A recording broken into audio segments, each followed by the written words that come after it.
Hi, and welcome to the world of GBT. We are really excited to welcome you to the GBT family. My name is Tabitha, and I'm a dental hygienist and education manager for EMS Oceania. Congratulations on your new purchase. Today, this video is going to complement your training with the GBT specialist on safety and compliance and how you can get the best out of your machine. We're going to go through tips and tricks for maintenance and also how the GBT protocol can benefit your patients and your surgery. So come with me into the GBT lounge and let's go through it all together. So what is GBT? Well, it stands for Guided Biofilm Therapy. It's an 8-step protocol that you can use for all your patients using the latest evidence-based dentistry, providing safe and comfortable treatment for your patients that's going to really be the game changer in your practice. Your GBT expert would have given you a booklet on what GBT is, and you can see this here. It has our 8-step protocol in it, and if you haven't received this, you can download it from the website below. Prior to delivery of your machine, you'll be given an installation checklist by your distributor. This is a really important list to work with your installation specialist so that you can start your GBT journey as soon as possible. They will give you a quick connect that they'll put on your hose so that your machine can be connected to compressed air. It's very important that the compressed air is free of any oil or water and that you have it set at the correct bar. You can work through this sheet so you can look at the correct parameters for water and air so you can get using your machine and start your GBT journey as soon as possible. Now it's time to open the box together. Let's have a look at your GBT machine so you can start your GBT journey. Let's open it now. On top of your box will come your instruction manual. This can also be downloaded on the computer so everyone in the practice can access this all the time and make for easy access. You'll get 3 bottles of powder. And as part of our Go Green initiative, these can also turn into drink bottles for our patients. There'll be a box of biofilm disclosure. This is so that we can complete the disclosing step of our GBT protocol. We have our night cleaner for our nightly cleaning of the machine.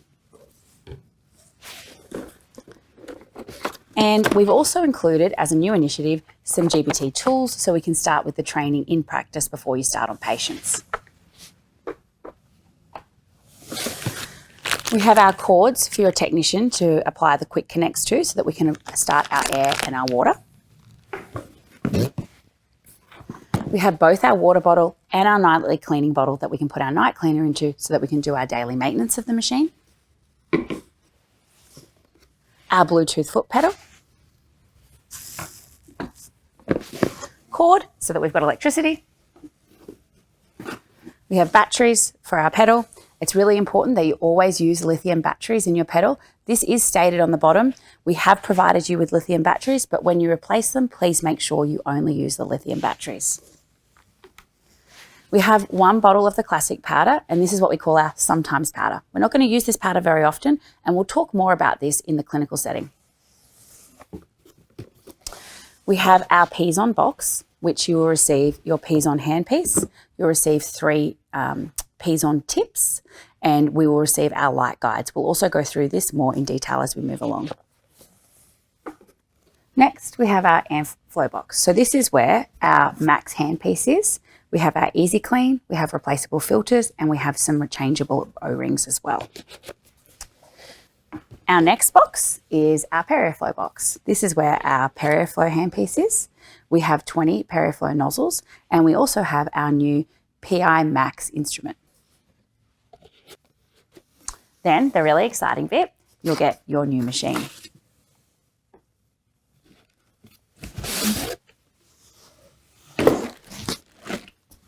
So in here, we have our GBT machine. Just going to move this to the side, pop this down. We will also have our cords. So we'll have an airflow and a Peas-on cord. And next we have our air powder chambers. We've got a classic powder chamber and an airflow plus powder chamber. It's really important that we never mix the powders in these chambers, and we always put our classic powder in the classic chamber, and we always put our airflow plus powder in the plus chamber. Now we're going to put our machine together. So if we have a look at our machine, we can see on the bottom that these green areas mean that it's open and ready for our cords to go in. We've also got our filters in place already. These need to be replaced when they change colour, and you have your spare ones inside your boxes. So let's open up our first cord, which is our airflow cord, out of our container. So when we put our cord in, we have a small dot and an arrow on the side here, and this is going to match up with the dot on the machine. So we have a look that we want this metal bit to go inside and to line up with our dot. When we give that a little bit of a push and we have a look now underneath, we can see that we have a locked symbol, which means that this is now locked into place. We can then place our airflow cord when we're ready into the holder. Now we'll do the same with our P-on cord. So we open up. Again, we want to make sure that we match up with our little arrow to the dot on the side, and we push in and we'll have the same locked as we did on the airflow. So now our power cords are in place and we can put them into their holders. We also have a power cord, so we just unhook our little plastic bits.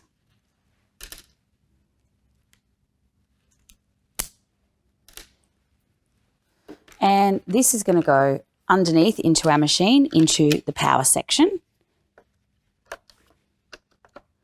and push into place. We then want to put our batteries inside our foot pedal. We'll open up the back, and then we want to take out our lithium batteries.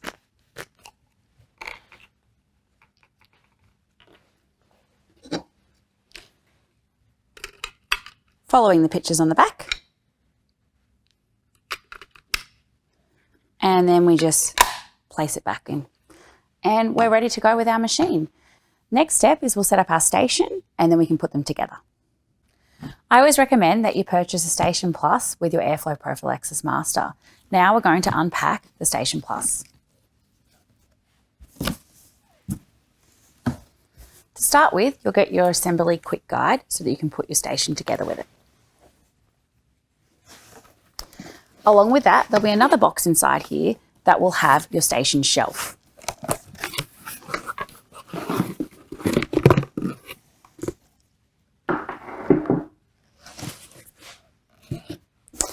You'll receive a second water bottle to go on that shelf. There'll be a small bag that'll have an Allen key and 4 screws inside. This panel here is to go into the back of your station so that we can hide the cords and keep it nice and neat and tidy inside the surgery. And this is your cord protector. So again, we can keep the cords nice and tidy and also protect them at the same time.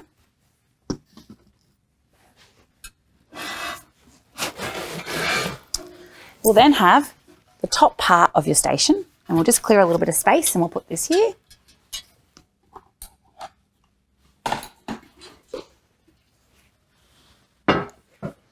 And then underneath that, what you'll find is the base of your station. Now let's put all of this together.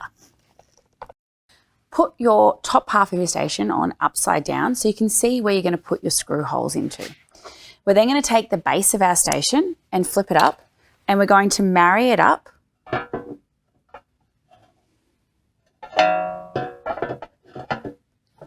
and place it there. Then we're going to take the longer screws out of the packet, place them in, use the Allen key provided, and we're going to screw them into place.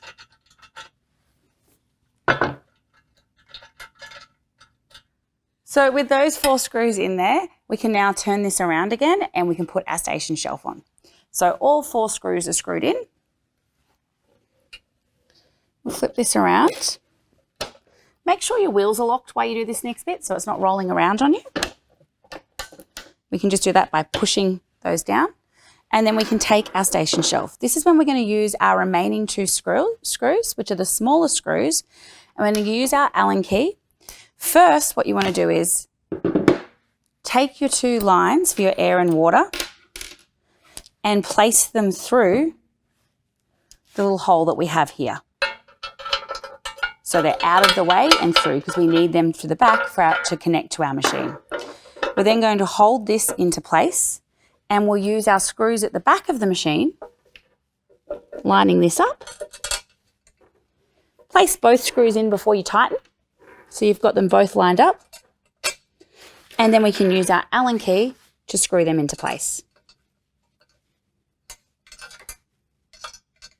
So I've tightened on the station shelf. You can see this is nice and firm now, and we have these cords coming at the back. If we're using a station or a station plus, it's really important that we take the screw out of the base of the machine before we put everything together. And then we keep this screw to the side because this is how we're going to fix the machine to the station. So just keep your Allen key and that screw to the side, and then we'll put that back in another step. This is when we're going to now connect this to the back of our machine once we've screwed it into place. So our machine is going to sit on top like this. But first we need to decide, are you going to be connecting into water and air or just air? In my case, we're going to be using the Station Plus, so I'll only need an air line connected. So you will have had your cord with a quick connect placed by your technician, which I will get, and then I'm going to put into the back so that's already in place before I screw my machine on. Next, we need to make sure we secure the device to the station. We don't want this to become loose or get knocked off. We want to protect it. So we take the small screw and our Allen key, and then we screw the device into the station. With that now secure, we want to take our Allen key and make sure we don't lose it. So we've got a nifty little magnet underneath. We just place that on the magnet so we know where our Allen key is, and we can easily remove the device if we want to change our filters or send the machine in for service. So now our station and our machine are together. We can take our water bottles, give them a rinse from the first time use, then fill them with water, either from the tap or filtered. We have one in the base, and then we have one on top, and we'll be ready to go. Let's move into the surgery. We now have everything assembled and we're ready with our GPT machine, ready to treat our first patient. What do we do next with the water? Well, we take our water bottles. We have one from the top and one from the bottom.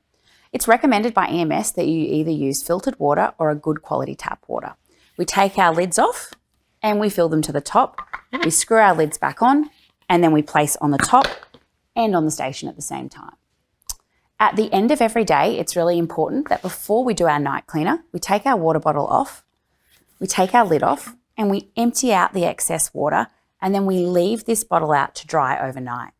Then once a week, we want to use the BC 100, pour it into our water bottle, then refill it with water, put our lid on, give it a little shake, and leave it for at least 6 hours or overnight. In the morning, empty that out, and then rinse it with either tap water or filtered water, and then we can refill it again with filtered or tap water, and we're ready to go for the day. It is important that we clean our water bottles once a week to stop any biofilm buildup in the bottle and to make sure that we have good, clean, healthy lines.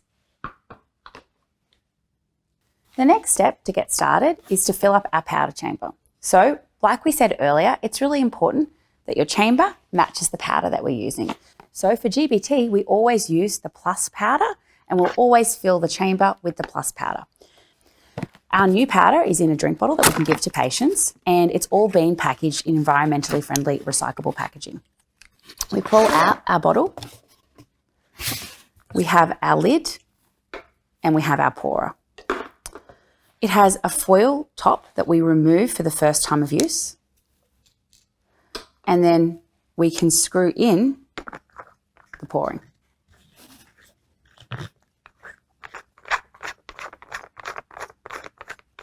Before we use it though and pour into the chamber, we want to put our lid on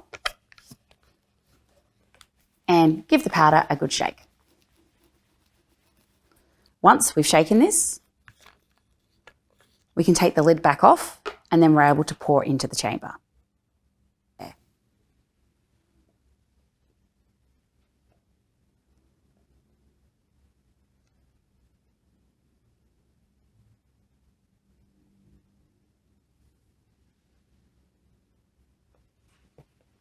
Put our lid back onto our bottle.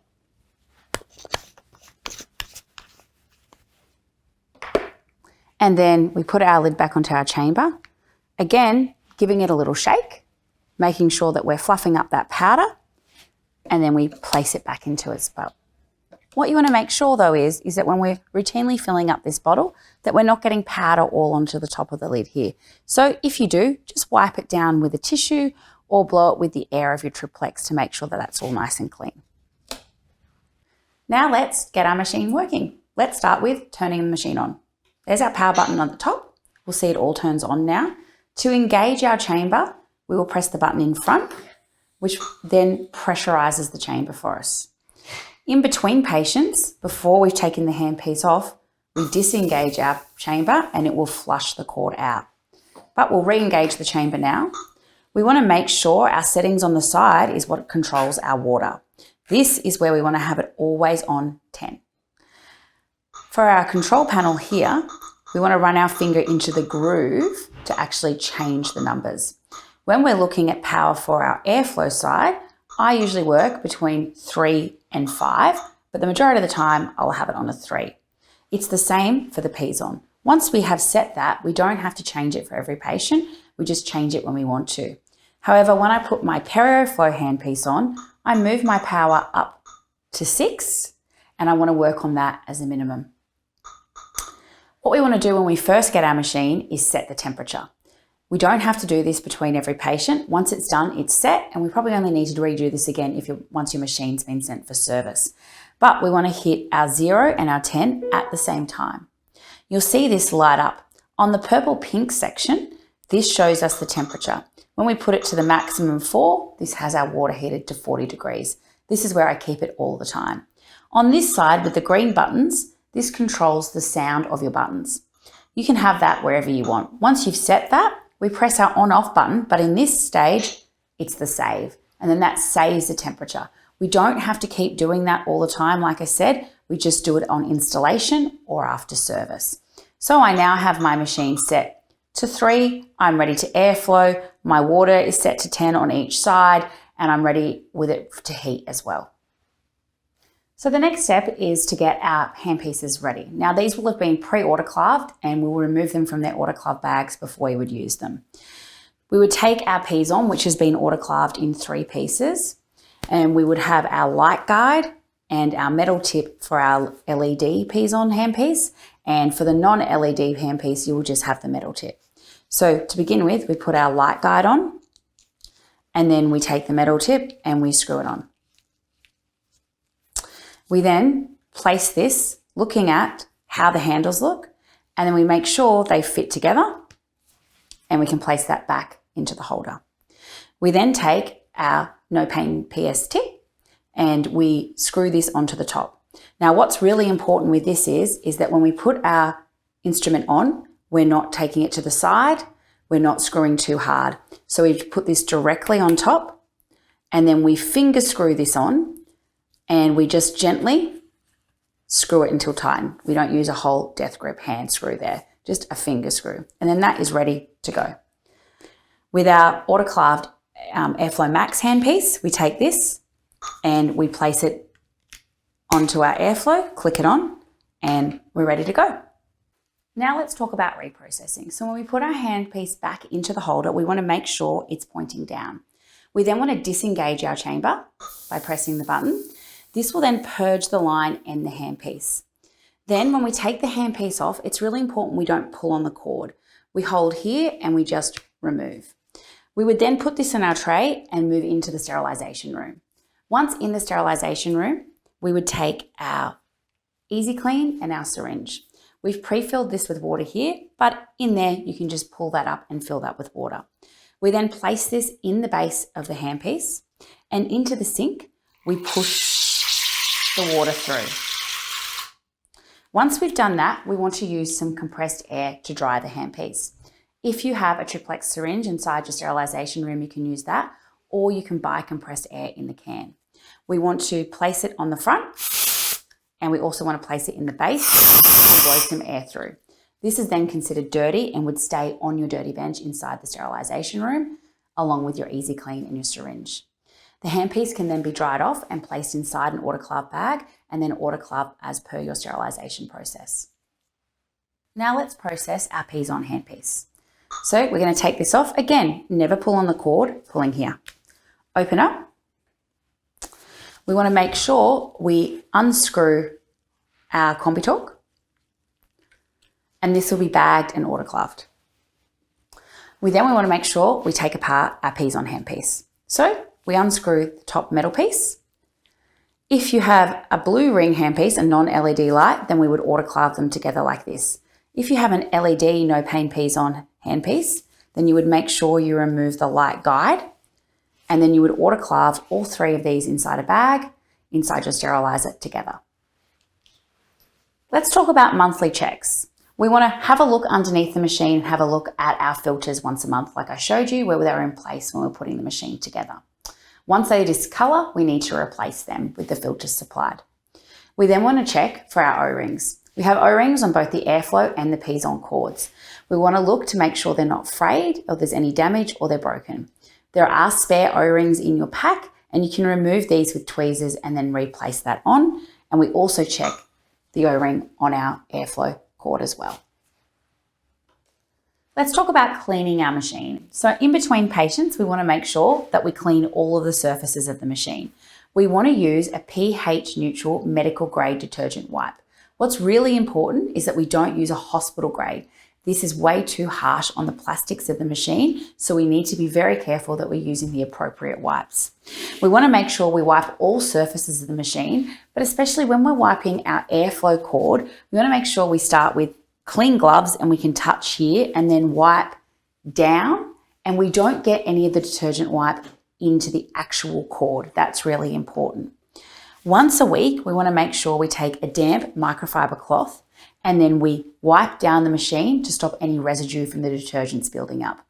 After we've wiped the machine down with this wet cloth, we then want to take a lint-free dry cloth and dry the machine down so we're not keeping it wet. What's also important is in between patients when you're cleaning this, if you are seeing detergent bubbling up, we dry the machine down and we don't leave it wet. Let's talk about our daily maintenance with our night cleaner. So we have our night cleaner bottle, which I've already pre-poured into our blue night cleaner bottle. We use this once a day to clean the lines of our machine to make sure we don't get biofilm buildup. If you don't have a station, then the bottle can go on the top. If you have a station, it's really important that this bottle goes into the bottom shelf. We place this into the machine and we take both cords out. They go into our cord holder and go into the sink. We then press our foot pedal once and it will work through and clean out the lines. Once this is done, we take our cords and we put them back into the holders and we remove our bottle. We don't leave that on overnight. We then place that to the side and we release the air so that it's depressurized, and then we make sure that we re-screw that lid before placing it on. In the morning, we then place our water bottle on here, which I'll grab. We place it on. We then press the foot pedal again with our cords into the sink. You'll see this go blue into cleaning mode. We flush out the night cleaner, and then it's really important that once we've done that, we remove our water bottle, empty out that water, and start again with clean water for the day. Instrument auditing is a really important step so that we can provide pain-free debridement. I'll show you how to do this. So we want to take our CombiTalk off so that we can see our instrument. We take our instrument tool checker, and this is a great one. It can be autoclaved and we can check all of our instruments on the one tool. For this one, we're going to check our PS instrument. So we take this and we place it on top and we measure. We make sure that this tip stays in the inside circle. If it's going past here, the instrument is worn and it needs to be replaced. Our first step in the GBT protocol is assessment. So we're going to screen our soft tissues, make sure everything's safe for us to proceed. We would probe all teeth and implants to make sure that it's safe for us to use both the airflow or the perio-flow, and an assessment of what's needed in that appointment. Once our assessment is finished, I apply some lip balm just to make the objugate a little bit more comfortable and to make sure none of the disclosing sticks to the patient's lips. I then would pop in my objugate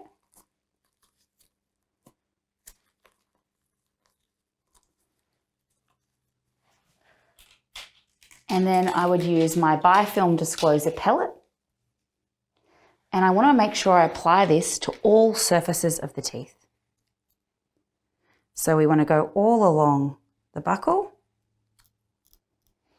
all along the lingual, and make sure we get those occlusal surfaces as well.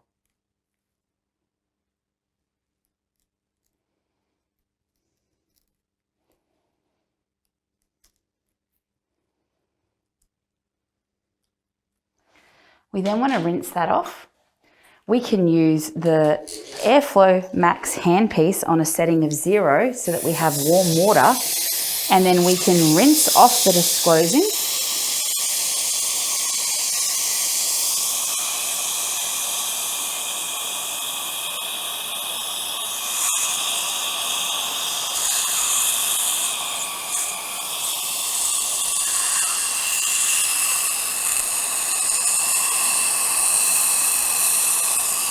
So we can see where we need to provide oral hygiene instructions.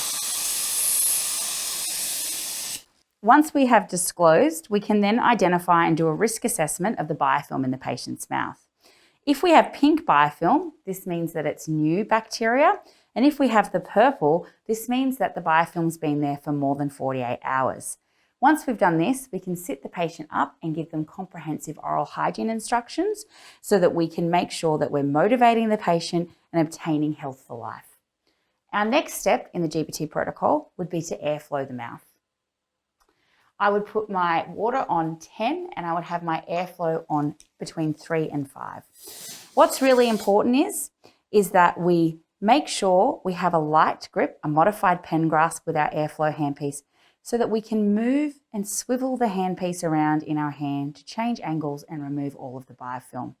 I always like to do an extra oral fulcrum so I can keep the same distance and be moving slowly around each tooth. So I'm going to start the biofilm removal now.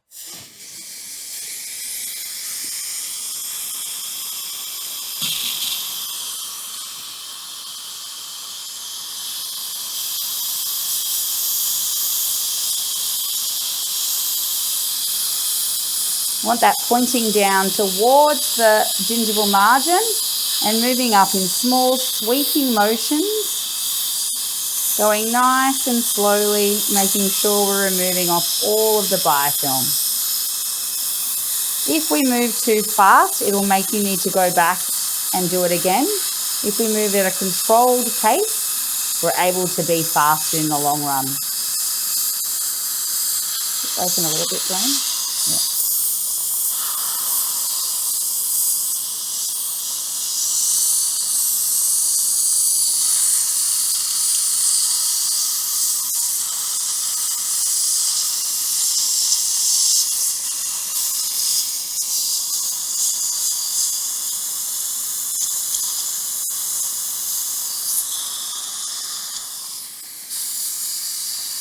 We want to make sure that both suctions follow the handpiece around so we can control the aerosols.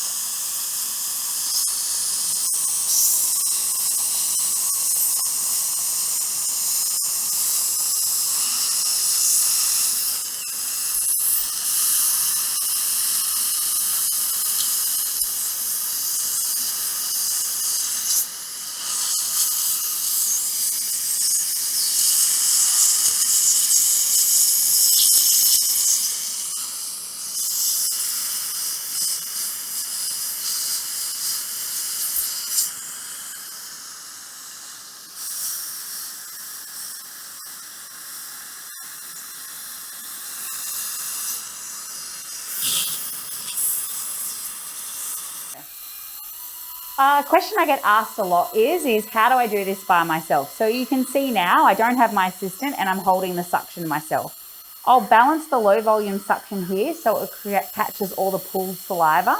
And then I will make sure that I'm holding this and it's following around my handpiece. When I'm coming to do the lower anteriors, I make sure I sit at 12 o'clock so that I can see with direct vision exactly what I'm doing on either the lingual or the facial.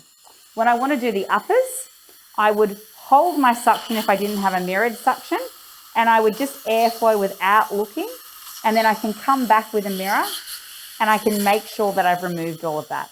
If I do have a mirrored suction, I can hold this in. Again, I would fulcrum on the 3, and then I can airflow directly into that suction mirror and follow that around and do that while protecting my back and keeping correct posture. Once I've finished the airflow, the next step would be the perio flow. However, this patient here has an extremely clean mouth, and we would not need to use the perio flow because we don't have any pockets that would indicate its use. So I'll take you into the simulation lab and I'll show you how to use that. So our 5th step in the GBT 8-step protocol is to use the perio flow. Now we use this on patients that have pockets over 4 millimeters, so from 5 to 9 millimeters. We would have done our assessment to begin with, and we would have taken radiographs where appropriate to make sure that we have enough bone support. We would need at least 3 millimeters from the apex of the tooth or the base of the implant to use this. We would take our handpiece to set up, and we would have one of our perio flow nozzles. There is no need to autoclave this. This comes in this and we can use this straight away. These are single-use nozzles and we dispose of them at the end of the appointment.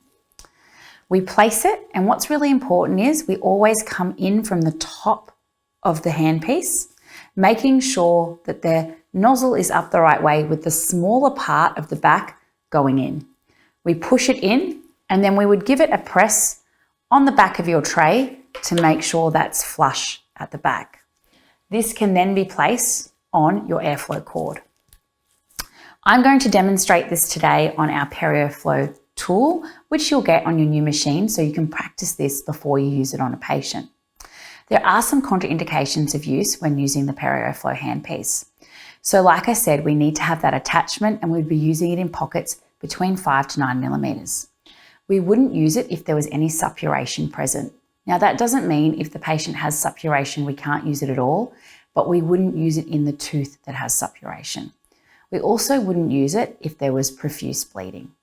Other contraindications of use would be if the patient was pregnant, or if there was a perioendo lesion, a fracture, or a recently adjacent extracted tooth.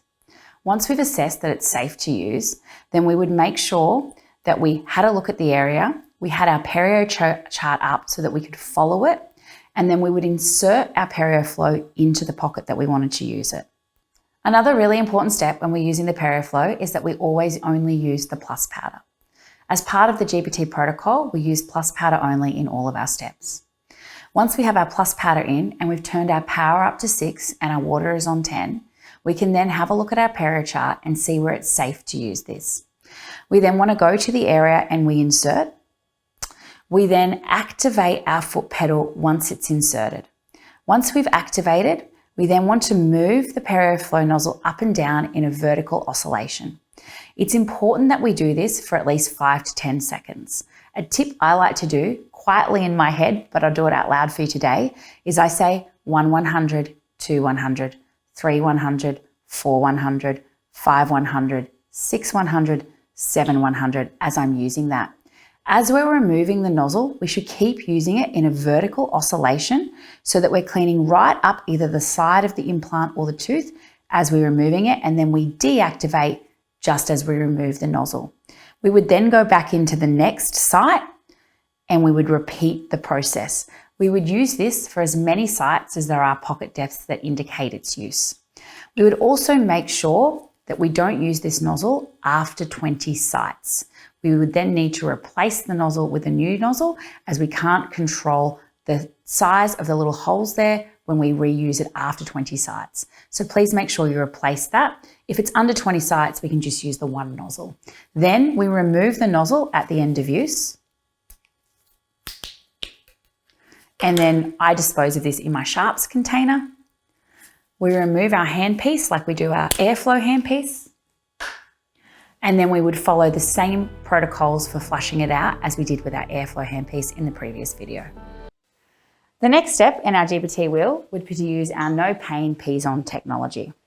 We would remove our combi torque, and as part of the GBT protocol, we would only remove calculus where it is. We would not scale the whole mouth.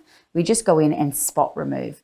One of the great features of this handpiece is the LED light, lighting up the area where you're working, making it much easier to see.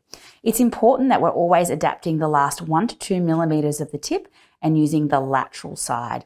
So when we're moving around the tooth, what's really important, and I'll show you without turning it on first, is that we would start, and as we're moving, this handpiece needs to be moving around and keeping that lateral side adapted in small 1 to 2 millimeter motions so that you're keeping that lateral side adapted at all times.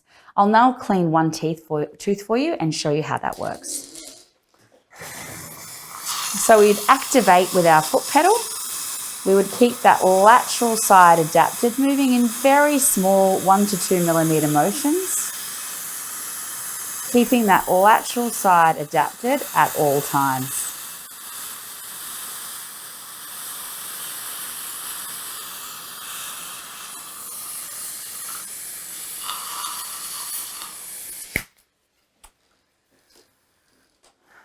Then our next step in the GPT compass would be to check. So we would go around and we would check all surfaces. We would use our probe to make sure that we haven't left any calculus, and we'd make sure all our biofilm's removed by making sure there's no colour from the disclosing. Once that's done, we can remove our Optigate. We would let the patients sit up and have a rinse, and we would apply any remineralization agents as indicated. Now, what happens if you need some troubleshooting help moving forward? You can visit our website below, and there is some on-demand, ready-to-use troubleshooting tips right there. If you need some further help, visit our website and you can contact your local EMS service centre where they can help you further. We are so excited for you to start your GBT journey. And now the next step is to become GBT certified. If you visit the website below, one of our GPT certification experts will contact you, and you can join one of our 12,000 premier practices from around the globe. Not only will you be able to be found on the website, we can then have patients refer directly to you or other clinicians knowing that you practice the GBT protocol. You can start improving patients' lives straight away, and we're so excited for you to start this journey.